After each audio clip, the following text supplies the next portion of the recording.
जब मैंने अपनी एक वीडियो में कहा था कि मैं आप लोगों को बताऊंगा कि प्रॉप फर्म के फंडेड अकाउंट को आपने एग्रेसिवली कैसे पास करना है, एग्रेसिवली जल्दी जल्दी अकाउंट कैसे पास होते हैं। पहली चीज़ तो ये कि आपके पास जो है 3 से 4 अकाउंट लेने के पैसे होने चाहिए, या तो 3 से 4 अकाउंट आपने खरीद लेने, ठीक है। चाहे वो कोई भी आपकी मर्जी है, 5K 10K जितने वाला भी आपने लेना है, लेकिन 3 से 4 आपके पास होने चाहिए, क्योंकि इसमें ब्लो भी होते हैं अकाउंट। ये नहीं कि आपका पहला ही अकाउंट पास हो जाएगा। अच्छा, इसका प्रोसेस भी बता देता हूँ, और जो जो चीज़ें मैं आपको बताऊँगा आपने लिख लेनी है। पहली चीज़ तो ये कि आपने एक दिन में एक ट्रेड लेनी है, ठीक है। दूसरी चीज़ ये कि आपने एक सिस्टम, एक प्रूवन एज जो है आपका, जिस पे आपने 300-400 ट्रेड बैक टेस्ट की हैं, आपको पता है हाँ ये स्ट्रेटजी वर्क करती है। कभी इसमें विनिंग स्ट्रीक्स आती हैं, कभी इसमें लूजिंग स्ट्रीक आती हैं, और कभी कभी मिक्स भी चलता है, कभी प्रॉफिट कभी लॉस, ठीक है, लेकिन एट द एंड आप प्रॉफिट में होते हो। ये हो गई तीसरी चीज़ कि आपके पास एक स्ट्रेटजी होनी चाहिए जो आपको बैक टेस्ट करके बड़ा टाइम हो गया हो जिसपे, और उस पर आप विदाउट इमोशंस आप उसको एग्जीक्यूट कर सकते हो। मतलब उसमें आप ट्वीक नहीं करते, कुछ चीज़ें चेंज नहीं करते। एक फिक्स स्ट्रेटजी, एक फिक्स रूल्स होने चाहिए उस स्ट्रेटजी के, पूरे ऑब्जेक्टिव रूल्स होने चाहिए। 1% भी उसमें सब्जेक्टिविटी नहीं होनी चाहिए, ठीक है। इसके बाद आपने रिस्क पर ट्रेड जो लेना है वो 2% आपको पर ट्रेड रिस्क लेना है, और फिक्स। ये नहीं कि आपकी एक लूजिंग ट्रेड हुई तो अब आपका अकाउंट 2% नेगेटिव में, तो आप नेक्स्ट ट्रेड पे कम कर, नहीं, नेक्स्ट ट्रेड पे भी आपने 2% ही लेना है जब तक आपका अकाउंट बिलो नहीं हो जाता। फॉर एग्जाम्पल 5 ट्रेड या 4 ट्रेड आप ले पाओगे, मोस्टली 8 से 10% का जो है ड्रॉ डाउन होता है फेज 1 में। फेज 2 में भी इतना ही ड्रॉ डाउन होता है, प्रॉफिट टारगेट का फर्क होता है। अच्छा, फिक्स रखना है, ये नहीं कि 4% अकाउंट डाउन है तो आपने आधा कर दिया, उसको लेके बैठे हुए आधे % रिस्क या 1% रिस्क के साथ लगे हुए उसको कि पास ही कर लूंगा, ब्रेक इवन पे ले आऊंगा। नहीं नहीं, 4 ट्रेड 5 ट्रेड अगर लगातार लॉस में चली गई, अकाउंट गया, छोड़ो, दूसरा लो, ठीक है। इस तरीके से करना है इसको पास। ये भी मैं आगे बताता हूँ कि क्या प्रोसेस होगा।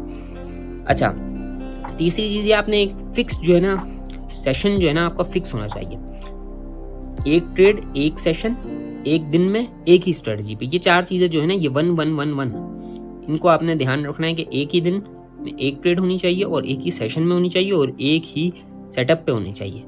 अब अगर नहीं मिलती है आपको उस सेशन में ट्रेड, तो आपने नेक्स्ट डे ट्रेड करनी है, उस दिन दूसरे सेशन में ट्रेड नहीं करनी है, दूसरी स्ट्रेटजी पर नहीं ट्रेड करनी, और एक ही पेयर होना चाहिए, ठीक है, पेयर भी वही होना चाहिए। अच्छा, ये सारी चीज़ें हो गई। इसके बाद अब आपको मैं बता देता हूँ क्या किस तरीके से कैसे प्रोसेस चलेगा।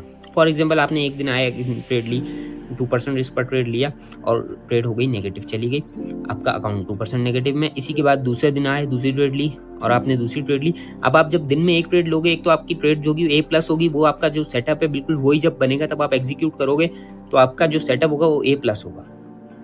अब ज्यादा से ज्यादा वर्स्ट केस में भी आपका अगर 1:2 आप, अच्छा ये भी मैंने शायद नहीं बताया कि रिस्क रिवॉर्ड रेशो 1:2 स्टिक रहना है, ठीक है। अच्छा, ज्यादा से ज्यादा ये होगा कि अगर रिस्क रिवॉर्ड रेशो 1:2 है ना, 40% की भी अगर एक्यूरेसी है, तो आपकी 10 ट्रेड चली जाएंगी नेगेटिव, हद से ज्यादा 10-12 चली जाएंगी। इससे ज्यादा मुश्किल है, बहुत कम होता है इससे ज्यादा लूजिंग स्ट्रीक है। तो आपकी फॉर एग्जाम्पल 5 लूजिंग स्ट्रीक लगातार एक साथ आ भी गई, 5 ट्रेड्स, तो आपका एक अकाउंट ब्लो हो गया, फिर दूसरा अकाउंट है, दूसरा भी ब्लो हो गया, तो आपके पास तीसरा अकाउंट है, तीसरे में तो विनिंग स्ट्रीक आएगी ना, ये तो मिक्स मैच भी आएगा कि आप विनिंग लूजिंग, उसमें भी आपको। अब मैं बताता हूँ कि अगर आपकी विनिंग ट्रेड आ गई, फॉर एग्जांपल 2 अकाउंट ब्लो होने के बाद, कभी कभी तो ऐसा भी हो सकता है आपको पहले अकाउंट में विनिंग स्ट्रीक चल रही हो, ठीक है, तो फॉर एग्जाम्पल 2 अकाउंट ब्लो होने के बाद भी आपकी विनिंग स्ट्रीक आ गई, तो आपको सिर्फ और सिर्फ 2 ट्रेड चाहिए पहला अकाउंट पास होने के लिए, या 3 ट्रेड्स। पहले में अगर फॉर एग्जाम्पल 8% का टारगेट है, तो पहले में 2% रिस्क करके आपका 4% का प्रॉफिट हुआ, दूसरे में 2% रिस्क करके 4% का प्रॉफिट हुआ, अकाउंट पास। कभी कभी ये होता है कि 10% का भी टारगेट होता है, और कमीशन भी कटता है, स्लिपेज भी होती है, तो आप लगा लो 3 ट्रेड्स में, थर्ड ट्रेड में जो है 1:2 नहीं रखना पड़ेगा, वो 1:1 रखना पड़ेगा, जो कि बहुत इजीली अचीवेबल होगा और ज्यादा। तो 3 ट्रेड्स में पहला अकाउंट पास। दूसरा अकाउंट पास करने के लिए आपको सिर्फ एक ट्रेड चाहिए होगी, मतलब अगर मोटा मोटा देखो आप, तो 4 ट्रेड में आपका अकाउंट पास हो जाएगा, 4 विनिंग ट्रेड्स में, ठीक है। और अगर आपके पहले 10 लूजिंग ट्रेड्स आ सकती हैं, तो 4 विनिंग ट्रेड आना कोई मुश्किल नहीं है तीसरे अकाउंट में या चौथे अकाउंट में, ठीक है। या हो सकता है पहले में भी 4 ट्रेड, तो आपको मतलब टोटली 4 ट्रेड्स करनी है प्रॉफिटेबल, 4 ट्रेड्स, जो कि आपको आपका अकाउंट पास हो जाएगा। लेकिन आपको लूजिंग ट्रेड्स कितनी चाहिए अकाउंट ब्लो करने के लिए? 5, ठीक है। अच्छा, पहला फेज पास करने के लिए सिर्फ आपको 2 विनिंग ट्रेड चाहिए, और पहला फेज फेल करने के लिए आपको 5 लूजिंग ट्रेड चाहिए। मतलब जहां आपका 2 ट्रेड में अकाउंट पास हो रहा है, वहीं आपका फेल होने में 5 लूजिंग ट्रेड्स की जरूरत होती है। मतलब प्रोबेबिलिटी है कि आपका अकाउंट पास हो सकता है, ठीक है।